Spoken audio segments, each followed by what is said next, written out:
My favorite part of it was the Casey Jr. with the at the very beginning when they're like showing all the different. Okay, I'm just gonna keep doing it. Just keep going. You just keep going. I'm keep going. Kyle's turned into some kind of weird train. Choo-choo train.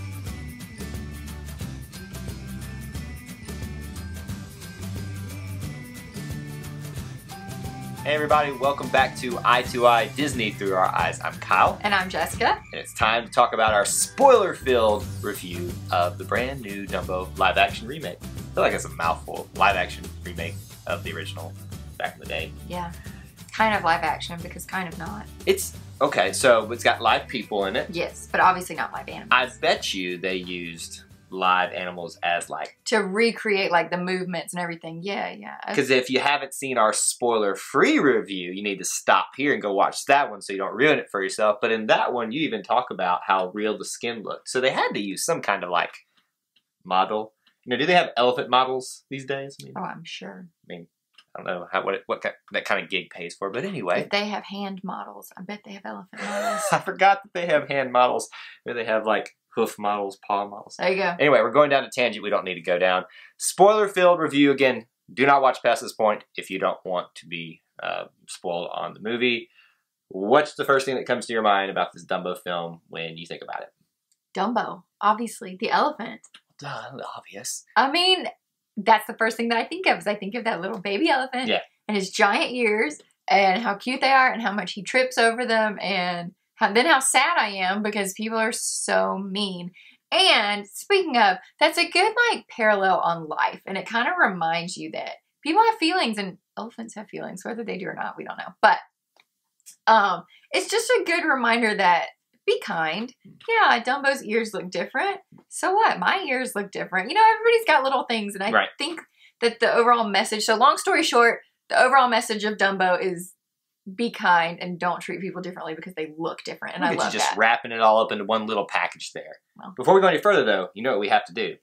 My 60-second 60-second review where Jessica tries to tell you the entire plot of the movie in 60 seconds, which is last time it didn't go very well because A, you cut off the timer before it actually went off. So this time you're not allowed to touch it. I'm going to start it, and I'm going to let it. No, because you cut me off.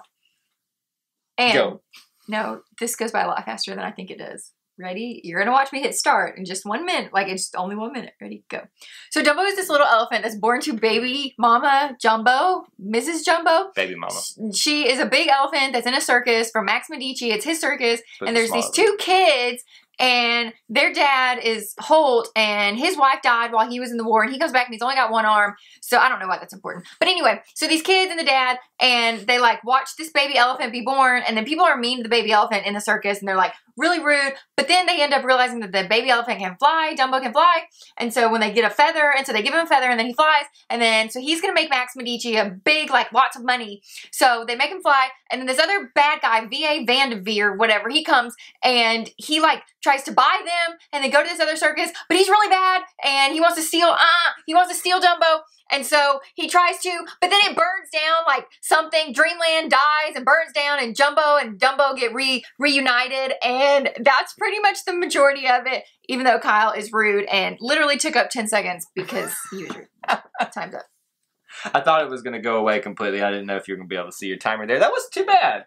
If you had been quiet and like respectful. If you had been respectful like the last one, I would have gotten a lot more of the plot. But because you were so obnoxious the whole time, I couldn't get out what I wanted to say. That's the fun of it, though. It's just to mess with you the entire time while it's happening. I mean, I think I did a good job. You did, but I love that you say annoying person. Like whatever. It's V.A. Vanderveer. Whatever. He goes along. He does this thing, and you call it Big Mama Jumbo or Baby Mama Jumbo. I didn't say Big Mama Jumbo. You said Baby Mama Jumbo, and I was like, that sounds. I was trying to say the baby's mama, and but you said Baby Mama. I did. Anyway, all right. So that's Jessica's 60-second review or slash of the plot of everything that just happened there. But it's not. That was 30 seconds. She got 60 seconds whether she used it or not. Right. All right. So a couple things I want to talk about in this movie. First of all, it's a Tim Burton movie. When you think of Tim Burton, you think of kind of that weird, fantastical, maybe a little dark. Was this movie too Tim Burton for you? Yeah, right. Choked up about it too. You concerned about Tim Burton? So I forgot that it was a Tim Burton film. Yeah. But then my thoughts were that it's really dark. Yeah. So we went to see it with some family friends, and one of the little girls is about 8 years old, and it was pretty dark for her. But it wasn't as creepy as I think of Tim Burton films as being creepy. Like, just make your skin crawl, like, ugh. This was not that. Let me take this a different way here. So, yes, I forgot too that this was a Tim Burton film, except for Dreamland at the end with V.A. Vanderbilt.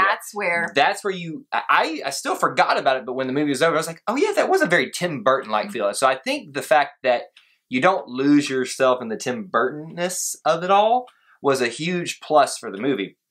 Also, dark terms, I do think that it was a little dark. It was darker than the original Dumbo. I mean, there was sadness in the other Dumbo. You know, they made fun of Dumbo back in that one too. But this one, there was a death. There's somebody missing an arm. There's the war. But I think it's a good reflection. The mom dies.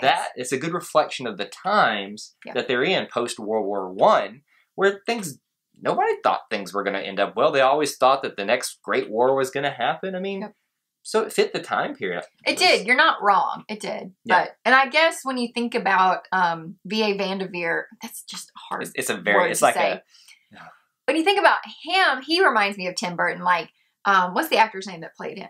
Michael Keaton. Michael Keaton. So I like that kind of reminds me of Tim Burton and his character, and how, because he was creepy. He was just like this schmoozer, and he was just a slug of a guy. I didn't like him at all. But I love Michael Keaton as a character. I love him as an actor. The character I wanted to punch in the throat, so. But here's the other thing. That's the goal of the movie, though. The darkness of the movie, I think you have to add something to a short tale, original classic tale of Dumbo. Agreed. And so I think you have to give it kind of that other element. Because if you're just going, oh, look at the elephant the entire time, there's not much depth to the story. It doesn't give you a lot of. You're exactly right. And I love that they added, so I didn't remember the original movie very much, if at all. So I love that they added this whole second part where they go to Dreamland, and Dumbo's mom is at the same park, just in a different portion of the park, and Dumbo hears her crying. And so I just loved that. And that was really well done, I thought. And it really kind of tied the story together of how Dumbo and his mom get reunited in the end. And I really liked that the circus performers were the ones that saved Mrs. Jumbo. Right. So I do think that the addition that happened with this movie, where you took the original movie, there basically were two movies. The original movie told that storyline, and they added in the second part with connecting the humans as part of it as well. So I think that was a great addition and done very well, which did add to the darkness of it a little bit, just because of the struggles they were going through. So, and the whole place burning down and catching on fire. Well, and then, the whole Nightmare Island they had at Dreamland. What was that called? It was called Nightmare Island. Was it really? It was Dreamland and Nightmare Island. Yeah, that was the scariest thing ever. Which, did you catch this reference? I don't know if you remember this. Okay. Originally, for Animal Kingdom, there was going to be a fantasy section for, like the mythical animals, and there was going to be a light and a dark side. That's what it reminded me of. So, if you pay attention, there's a lot of hints at Walt Disney theme parks in this. Yeah. So, when you look at Dreamland, you're like, it looks like a really retro steampunk version of Walt Disney World. But it also looks a little bit like Tomorrowland, too, just with the whole... With those, the spinny things and it just... I'll give you that. There were a lot of, little hidden nods at Disney parks, Walt Disney, all those good things that you like about that, but they kind of used them for the evil part of it as well. Really did. But we agree that the addition to the storyline was a really good one, right? Agreed. I also agree that the addition of a love interest, which obviously is not an addition because, the dad and the two children were not in the original movie. But, so I liked that they added Colette, who was the performer, the entertainer that rode on Dumbo that you see with V.A. Vanderveer at first, but then she ends up being a good guy, and she comes to the farrier's side. Called that one a mile away. Oh, we all did. But it wasn't a love story in that, it's all about them and their love for each other. It just kind of was a backstory. Just enough that it just kind of warmed your heart at the end that these kids have a mother figure that, you know, after their moms passed away, well, they've got somebody in their life. It's a good showing of that everybody has different families, and it doesn't necessarily mean that, you know, you have your biological parents, you have your biological brother or sister, or any kind of version of that. That a family is those that truly do love each other, and then and they kind of extended that in this to the circus family. Yep. I mean, how about Max Medici? He had every opportunity in the world just to walk off and take the money. Instead, he decides that no. When push came to shove and V.A. Vanderveer was trying to push them out, he said, no, I'm going to help them free Mrs. Jumbo and basically ruin my money. But it ends up working out for him at the end. How cool is that at the end when you see, instead of Medici brothers, which there was no brother to begin with, which we found out, that he just wished he had a family, he gets Medici Family Circus. So I thought that was a great way to tie in a slightly dark but a good family film at the end of it and bring it all together. That's good. Did you see at the top of the weather vane? Yeah, with the baby elephant and the mom elephant. That was in the trailer, and I was wondering, when does that come up? And I was like, there you go. There it is at the end of it. All right, ending-wise, you see Mrs. Jumbo and Dumbo back in, I guess what would be Asia, because they're Asian elephants, meeting some other elephants, and he flies. How do you know Dumbo's an Asian elephant? His ears are magnificently huge. Based off his mother, and I am a zoologist, so you know I can tell an African elephant from an Asian elephant. So that were Asian elephants. They go back to the jungle. They're released by the circus members. They put them on a ship. I'd love to know what happened on that ship in between. You know, well, I mean, I bet it was kind of crazy. So they get him back over to Asia. They reunite with some elephants. He flies around, does his little thing. What did you think about it? Imagine being the other elephants and being like, what the heck? What did you think about that ending? Like, did you like it? I did like it. Because it reminds you that the goal was to get Dumbo back with his mom. The goal was not to keep them in the circus. And so it kind of reminded you, okay, the Farrier family, they're really happy now. They've got, you know, they've got each other. The dad's back from the war. They're all together.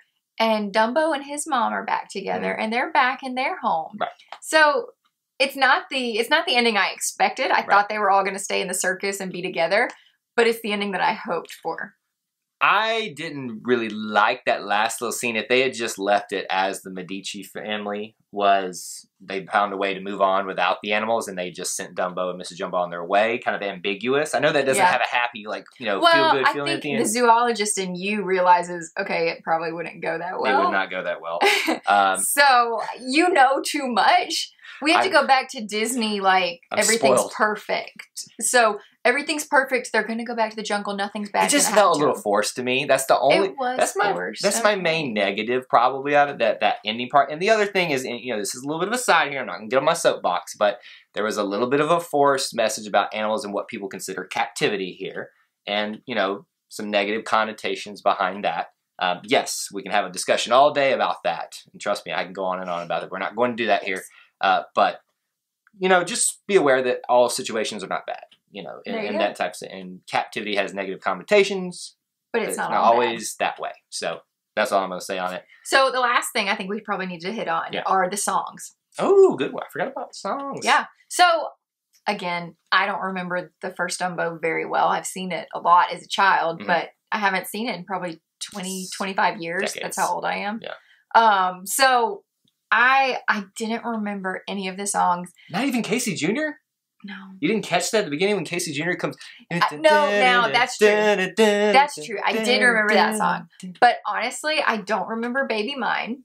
That's the only song, you know, that they keep playing over and over and over, and it's in the trailer a lot more than it's actually in the movie. When they started playing on the ukulele, man. Oh, that was really pretty. Oh, that's, God, right here, man. Right here, all my feels. Yeah. That's when it sold it on me for the songs. I was like, I think there was a different version of Baby Mine that a group played that not a lot of people like, but that little ukulele version of it there where Dumbo goes and finds Mrs. Jumbo when she's locked up. It was like, oh, that's so good.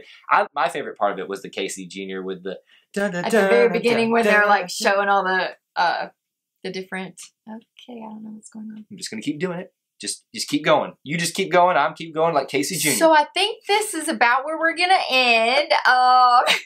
Because Kyle's turned into some kind of weird train. Choo-choo train. All right.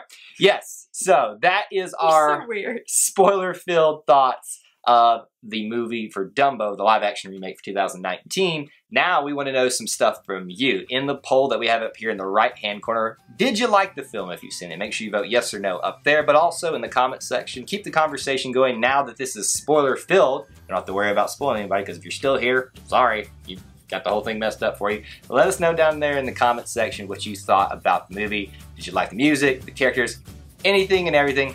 Keep the conversation going down there. What else should they do? If you haven't already, be sure to like and subscribe to our channel. Also, be sure to check us out on Facebook, Twitter, and Instagram.